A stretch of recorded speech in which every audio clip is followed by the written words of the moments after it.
So you finally done it. You have decided to go all in on this dream, stop procrastinating, stop continuing to look for information on how to get it done, and to actually get started in this consulting, coaching, or service-based business. And now you're staring at your calendar and you're thinking, where's all the clients? Yeah, I know. I've been there, done that. And last week, I walked you through my actual lead generation process on how to attract, capture, and nurture the leads so that you can continue to bring clients into your business and stop all the ebbs and flows. Well, this week, I am actually going to give you the top 3 client attraction strategies that I have seen work for myself and thousands of other consultants that I have worked with in order to make sure that you are bringing in the right client and giving yourself the best opportunity for change. So let's get to work.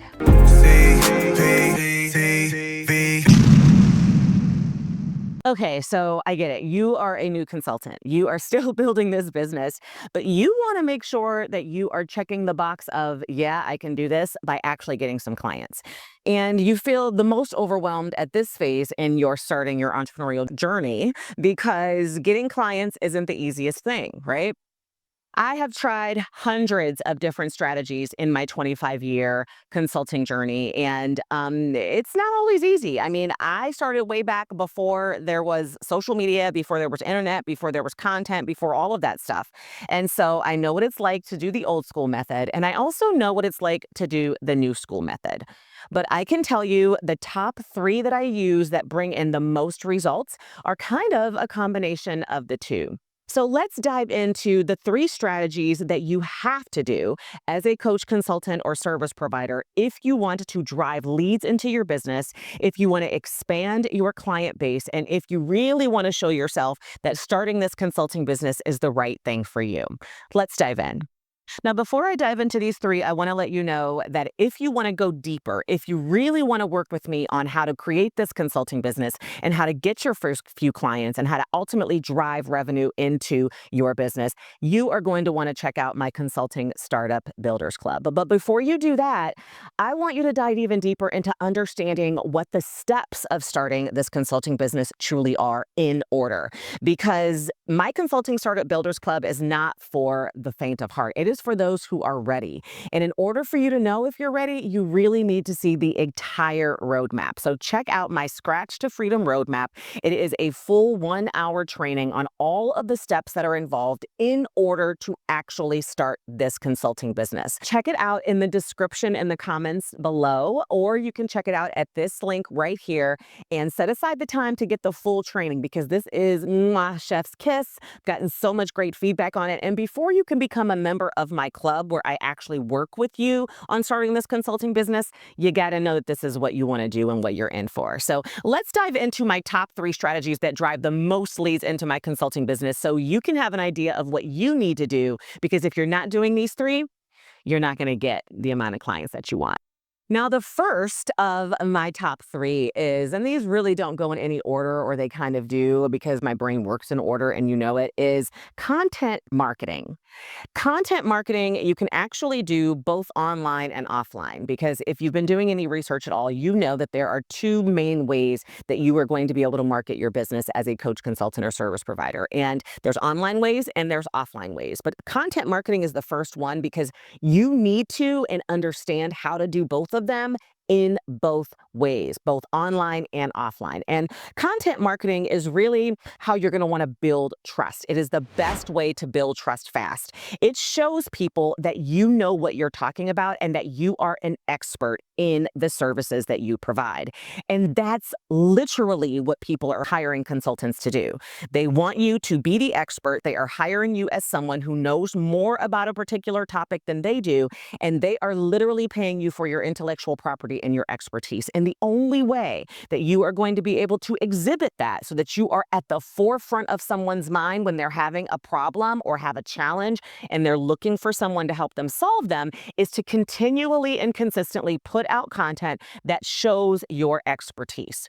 Now, this content really needs to be aligned with the services that you provide. So what do I mean by that? For instance, when I was in the thick of doing only operations consulting, for instance, all of my content that I put out there, whether it was online or offline, was all around how to maximize your operations, how to increase your efficiencies, how to map out SOPs and processes, how to build your team, how to manage financial practices and structures, all of the things that fall under operations. And so I just created lots and lots of content around giving people access to that intellectual property for free so that they could get some value and some quick wins. And continually and consistently putting out that content in your area of expertise is going to showcase you as the expert that you are. Now, you can't just put out like random content. In the beginning, I used to just kind of share other people's blog posts, right? And all that was really doing was attracting my customer to work with the other person that I was literally advertising for. You have to be the creator of the content. You are the expert. You are the person that they're ultimately going to hire. You are the person that wants to build that trust, right? And so it has to be your content. So find out which type of content that you are most comfortable with creating to start. So if you are a good writer, then maybe it's going to be creating blog posts, right? If you are a great speaker, then maybe it's going to be creating some trainings and some workshops that you can do for local organizations that really do have a target customer base that matches yours. Or if you're really good at video, you might want to just start putting out some video on social media platforms. Or if you are really good at, IT or at, creating websites, or if you are a service provider that's really good at doing certain things, putting out content in a format that you're comfortable with so that you can begin to establish that authority is going to be the most important. So content marketing, as you can see, you can do both digitally, online, or offline. And so that's why creating content around that expertise and being able to showcase it is a must-have in your marketing arsenal if you are an expert-based business trying to sell your intellectual property and your know-how and your skills and talents to others. They got to know that you can do it. So you have to show them that you can. The second strategy that you have to use, and I don't want to hear any groans because I do get groans a lot from my students and coachees, is social media marketing. Go ahead, take a deep breath, especially if you're one of those people who are saying to yourself, I don't like to use social. And I want to give you an example of why you have to get over that. As you know, I started my business, my very first consulting business, over 25 years ago. And back in the day, before there was social media, it was expensive to actually market. And I say expensive because you had to pay for everything. I've tried strategies like buying leads. And back in the day, you're buying phone numbers, right? Because cold calling was still allowed, or you're buying like addresses and you are knocking on doors, which requires paying for the lead itself that may not even be a good lead. It may not be legit. It may not be accurate. It may not be up to date, but you're not paying for the results. You're paying for the lead. And then also hiring salespeople or hiring a sales team or outsourcing to salespeople that can actually implement and call on those leads. In the very beginning, of course, I was the one calling on those leads. So I became a master at cold calling and canvassing and prospecting and knocking on doors. And I live in an area of North America that has good weather days and it has bad weather days. And yes, I was pregnant with my youngest daughter and I was actually pounding the pavement, and I got some sympathy, like, come on into my lobby type of thing, because I was huge and like 8 and 9 month pregnant. But I was out in the snow in snow boots with a scarf, with a hat, knocking on doors. Yes. Then I also, as my business started to grow, began actually paying for like ad space in like local newspapers. I actually got a billboard once. I paid for like some commercial space to be like online at 3 o'clock in the morning, right next to the hemorrhoid cream commercial when nobody was actually going to see it. And a 30-second spot and the worst spot of the day on TV cost me over $8,000. And that was like back in the early 2000s. And so it was definitely an investment. I even did a billboard that wasn't even targeting my ideal customer because it's just a billboard on the freeway, and 30,000 people might drive past that billboard, but that doesn't mean that 30,000 people are the people that would actually be an ideal customer for me. So I was just paying to kind of cast this wide net, and it wasn't cheap. And I paid for a billboard, and we had a huge rainstorm one time and the whole billboard like fell apart. And I called and I'm like, when are you going to fix my billboard? It's supposed to be able to be up. I paid for 2 weeks. And they're like, oh yeah, well, look at your contract, because if weather takes it down, then you want us to put it back up. You got to pay another 15 grand. Yeah, you heard me. So at one point in my entrepreneurial journey, I have spent upwards of 65 to $100,000 in marketing with no guaranteed results, with no guaranteed like strategy, with no structure, with no refinement of who the customer was. So even the leads that did come in from those efforts weren't even ideal and still required a heck of a thick skin for myself and my sales team. And I tell you that story because now we are blessed. We have been given the opportunity to have access to platforms that can literally create awareness about who you are, what you do globally, and that is social media. And the best way to describe it and what makes it even more significantly amazing and a blessing is that it is free if you do organic social media posting. And organic social media posting and organic social media marketing is free for you to have. You got to create a profile and you go out there and you just start pumping out that content that we talked about in that first strategy. But there is definitely a skill set. There's definitely some nuances to it, but who cares? You know, people ask me all the time, CP, you create so much content, you put it out consistently. What motivates you? And I'm like, that 65 to $100,000 I used to spend and not get anywhere, I will absolutely 100% invest the time, effort, and energy without having to invest the money to putting myself out there on social in order to establish myself as an expert and to attract my ideal customers. I have more strategy that's involved. I'm attracting a better, higher quality lead into my business, and I'm not paying for it.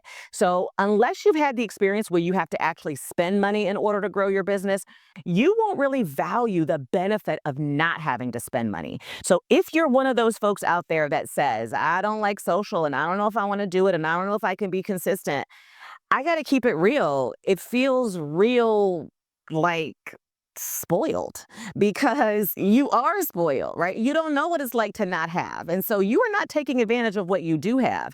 And I would recommend that you get over that fear because you have a golden opportunity to put yourself out there for free in the best way possible for consultants, coaches, and expert service providers. And it's going to really change the game for you and not cost you an arm and a leg. So, social media marketing, it doesn't mean that you need to be everywhere. I know it can be overwhelming. You just need to be where your clients are, and your clients are on social media. Whichever platform it is, where at whichever avenue that is, you have to understand who they are truthfully, and you have to be able to set yourself up with the discipline and motivation to create the content. But once you do, use social media marketing as a coach or a consultant. If you need motivation to stay consistent, I want you to think about CP and the 65 to $100,000 that you don't have to spend every single year in order to find the right client and to put yourself out there in order to attract, in order to establish yourself. So get off this whole, I don't like social media or I don't have the time or I don't feel like doing it because it's an amazing opportunity. It can be free for you, especially if you are starting your consulting business now.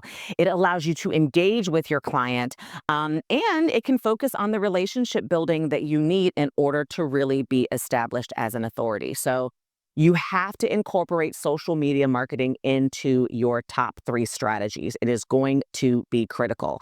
How do you figure out which platform? How do you figure out where your audience is? Whole separate discussion and a whole separate topic. And again, I do address it in the Scratch to Freedom framework in my Consulting Startup Builders Club. So if you want more in depth, check that out. But and let me know in the comments below if you want me to do a whole separate video on how to figure that out. I work with my coachees very intensely on this process in the Launch to Freedom phase of the Scratch to Freedom framework in the CSB Club. But it is not, rocket science, but you definitely need a guide and some help if you're new to this thing. And I am totally willing to put that out there. So let me know in the comments below. Comment, content strategy, right?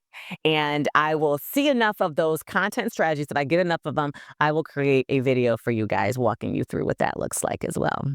And the third of my top three strategies is actually offline. It is an offline strategy that you have to do if you are trying to be a consultant or a coach or an expert-based business or service provider. And that is public speaking and networking. Yeah, you do. You're going to take that content that you created in the first strategy and you are going to go out there and meet people. And the top two offline strategies that I use is public speaking which I've done for years.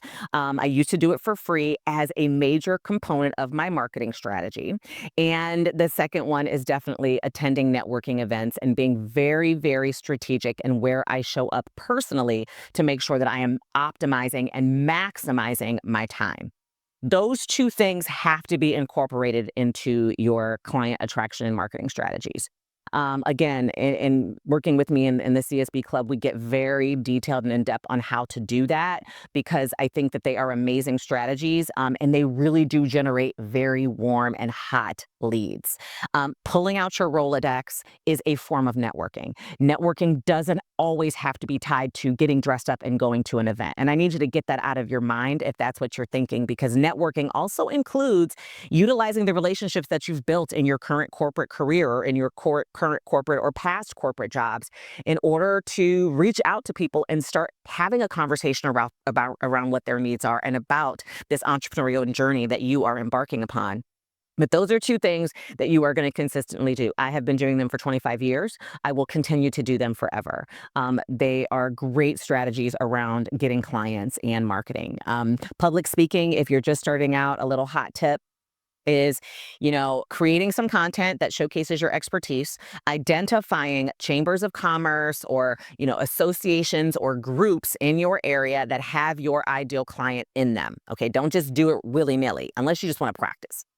Find the groups, chambers of commerce that have your ideal client in them, and then create kind of a speaker's kit. In that speaker's kit, it highlights what you do. It talks about the different topics that you can address and begin reaching out to those and offering your speaking lunch and learns, trainings, webinars, whatever for free. That will get you in front of it, and you can ultimately also begin to build that brand in that way. I did that the very first time, and I still do it occasionally. Now I get paid to do public speaking, and I don't really do the outreach on this end, but it's still an amazing way to drive leads and clients into your business. So I would definitely recommend that. And then obviously attending events, pulling out your Rolodex, going to networking events that have your ICA. Don't just go to random ones. Pick ones that you know your ideal customer is going to be attending. Otherwise, you're just wasting your time and you're going to get frustrated with going to them. But those two offline strategies are really combined the best, and you have to incorporate them if you want to be successful as a consultant driving clients into your business. Look, you don't need a huge audience. You don't need to be famous. You don't need, to be out there all the time. You just need a strategy. You need some consistency. You need confidence, and you need some ideas on where you should focus your attention, because I get it. There are thousands of ways that you can potentially market. We are bombarded with all the information on all the social media. If you are out there, you see all these different methods and you start to think to yourself, should I be using this method? Is this a good method for me? Should I be focusing on this? And then you get overwhelmed, and then you ultimately become paralyzed and you don't move at all. So hopefully today I have given you the top ones that you should focus on. Just these three. Just start there. Your first clients are out there. They are looking for you right now. They are behind the scenes searching and searching. They just have to be put in a space where they can see who you are and they can see what you do and they can see what problems you solve. Show up. Use one or more of the strategies that I have given you today and keep it moving forward. And again, if you want the full step-by-step roadmap from idea to launch, you want to work with me directly on doing this, check out the link in the comments in the description below. And until next time, my loves, I will see you really soon. Bye-bye. Mwah.